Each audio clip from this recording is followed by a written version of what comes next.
a group of words having a subject and a verb. A group of words having a subject and a verb is called as clause. Already I told you what is meant by subject and predicate in the previous class. So here verb is nothing but here it can be predicate also, which is doing the action we call as verb or predicate here. So clause always consisting of subject and it should have compulsory a verb or predicate, we can tell. And if you see in this clause we are having two types. One we called as main clause, one more we called as subordinate clause. And what is meant by main clause here?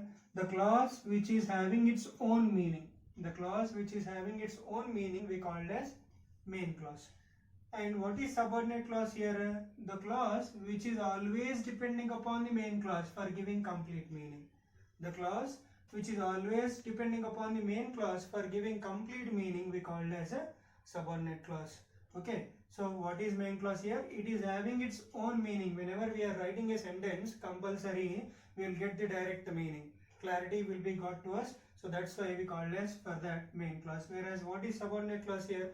Always for giving a proper information, clear information, it depends upon the main clause. Subordinate clause depends upon the main clause. And here subordinate clause will act as additional information. We can tell it acts as additional information in a given sentence. Let's see about main clause and subordinate clause with some of the examples written here. So if you see in this first example, what it is there? She had completed the work before we met her. She had completed the work before we met her. If you see in this example, she had completed the work. She had completed the work means here we are getting proper meaning. A full proper meaning we got. What is that here? Subject she is there. Completed the work. So that is the information we got. And here if you see here after before is a joining word here. And if you see we met her.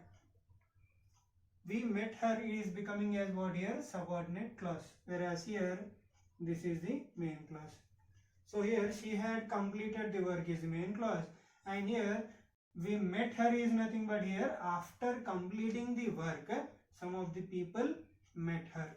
Some of the people met her after the completion of the work done by the main clause subject. Okay, here linking word or joining word before is used there. And next example if you see, I saw a man who was crying. I saw a man who was crying. If you see in this example also, I saw a man. Okay, it is a direct clear sentence we can tell. I saw a man. Okay, so it is what? Main clause.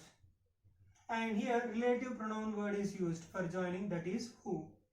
And what happened here? Was crying is the subordinate clause it became. Who was crying. So here was crying is the subordinate clause. So here I saw a man is a direct sentence. It is not depending upon the subordinate clause and it is having its own meaning. Whereas who was crying is what? It required proper meaning. Suppose if I am going through only with the subordinate clause who was crying, there is no proper meaning. But if I am adding with the main clause, there is a proper meaning for the total sentence. So that's why here main clause is having its own meaning, whereas subordinate clause always depends upon the main clause for giving the full meaning. If you see next one, the professor asked many questions but no one could answer. If you see, the professor asked many questions. So this is what here the work done by the professor here asking questions. So here it is a main clause. And here joining word is used, conjunction but is used. And here next word it is there, no one could answer. No two could answer. Until here what it became? It is a subordinate clause. So in this sentence also if you see, the professor is the subject here. What this professor done? Asked many questions. To whom? Some of the students he asked. But what happened in reply? Nobody answered. So here if I am only going through no one could answer, but what? Regarding what no one could answer? So like that question mark we are getting. But if you are going through with the main clause, it is having a proper meaning. Okay, next one if you see, I met a friend who had helped me a lot. So here I met a friend is what? Main clause. It is a main clause. Directly I am saying I met a friend. So whereas about him I want to add some detailed information. Some information should be added. So how it was added? By using add helped me a lot. This is the relative pronoun word for linking purpose I used. So here had helped me a lot is what? Subordinate clause. And if I remove subordinate clause also, still it is having its own meaning. So here in this subordinate clause is what? It is giving detailed information about the friend who I met. And this friend whom I met was helped me. So that's why it is giving a proper meaning by adding the subordinate clause. Extra information was given by the subordinate clause, whereas main clause is having its own meaning, that is only main clause, and it was joined with the help of relative pronoun who. And next one, if you see, we met a man. This is one sentence. We met a man. We met a man who could speak many languages. We met a man who could speak many languages. So here also who is acting as a relative pronoun, joining purpose.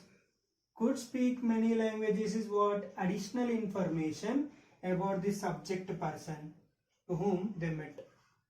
Okay, it is giving the additional information about a man, and this man know so many languages, and that meaning from where we are getting with the help of subordinate clause, and this is the main clause. So now you got clear idea about what is clause, and every clause is having subject and a verb, and this verb is also known as predicate. And next, clause is divided into two types we call as main clause and subordinate clause. And here main clause always having its own meaning. It doesn't depend upon the subordinate clause for getting proper meaning, whereas subordinate clause always depends upon the main clause for giving the complete meaning. So that is about clause, main clause and subordinate clause. And here are some of the examples we have gone through. Hope you everybody understood the examples and what is meant by basic structure of clause. And what is phrase here? A group of words that works together to make a sentence meaningful. A group of words that works together to make a meaningful sentence we call as. It is just like extra words added in a sentence. Extra words which are present in a sentence which will give a meaningful sentence. That's why we call it as what? Phrase here. Let us go through with some of the examples here. And if you see in this example, first one, I saw a joker. I saw a joker. It is completely we call it as one sentence. And where I saw that joker? In the street. So in the street is becoming what here? It is a phrase. In the street became a phrase here. Okay, I saw a joker, and where did I saw that joker? And I saw that joker in the street. Okay, and in the street is what? It is a phrase. Whereas in next example, if you see, he bought a decent black shirt. He bought a decent black shirt. In this example, if you see, he bought a decent black shirt.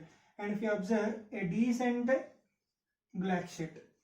Okay, what is that here? A decent black shirt we called as what? It is consisting of phrase. A decent black shirt is the phrase. We are speaking about a shirt, and which color it is there? Black color shirt it is. And next, if you see, he is sleeping on the carpet. Next example, he is sleeping on the carpet. And if you see, he is sleeping, okay, he is sleeping is the work done. And where he is sleeping? On the carpet. On the carpet. Okay, this is we call it as phrase. It is an additional information which is given about the subject. And next one, if you see, he always speaks in a loud voice. He always speaks in a loud voice. If you see, he always speaks. He always speaks is a proper subject related word. Here subject is there, action is speaks, it is there regularly. And in which manner he is speaking? In which manner he is speaking? In a loud voice. In a loud voice. So this loud voice is what? It is a phrase. In a loud voice is a phrase. And next one, if you see, the teacher looked. The teacher looked. Where this teacher looked? At the blackboard. At the blackboard. So this is a phrase. This we call as phrase. This is phrase. In this sentence if you see, this is phrase, and in this sentence if you go through, this is phrase. And whereas he bought a decent black shirt. So here a decent black shirt, that is a phrase. We are having a color of this shirt which is related, it is acting as an adjective and it is a phrase. So this is about what is meant by clause and what is meant by phrase.